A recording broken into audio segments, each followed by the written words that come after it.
પાસેથી ડ્રગ્સના બિનવારસી પેકેટ મળવાનો સિલસિલો યથાવત છે। જખૌ નજીકના નિર્જન ટાપુ પરથી બીએસએફ જવાનોએ ડ્રગ્સના પેકેટ જપ્ત કર્યા।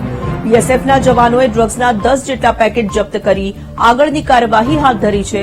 મહત્વનું છે કે છેલ્લા 1.5 મહિનામાં જવાનોને 192 પેકેટ મળી આવ્યા છે।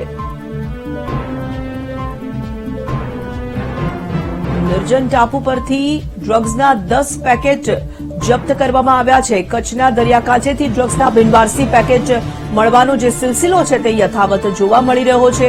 જખૌ નજીકના નિર્જન ટાપુ પરથી બીએસએફના જવાનોએ ડ્રગ્સના પેકેટ જપ્ત કર્યા છે। આ જે સિલસિલો છે તે ઘણા લાંબા સમયથી યથાવત જોવા મળી રહ્યો છે। સંવાદદાતા ભરતસિંહ જોડાઈ ચૂક્યા છે ફોનલાઈન પર। ભરત, બીએસએફ જવાનોને ડ્રગ્સના પેકેટ જે રીતે મળી રહ્યા છે વારંવાર આ સિલસિલો જે છે તે યથાવત જોવા મળી રહ્યો છે। કચ્છના દરિયાકાંઠે છેલ્લા ઘણા સમયથી જે રીતે બિનવારસી ડ્રગ્સના પેકેટ એક બાદ એક મળી આવી રહ્યા છે। ખાસ કરીને બીએસએફ દ્વારા સમગ્ર જે કોસ્ટલ વિસ્તાર છે, જે ખાસ કરીને જખૌ દરિયાકાંઠો વિસ્તાર છે, તે સર્ચ ઓપરેશન હાથ ધરવામાં આવ્યું છે। તે દરમિયાન તેમને વધુ 10 જેટલા બિનવારસી ડ્રગ્સના પેકેટ મળી આવ્યા છે।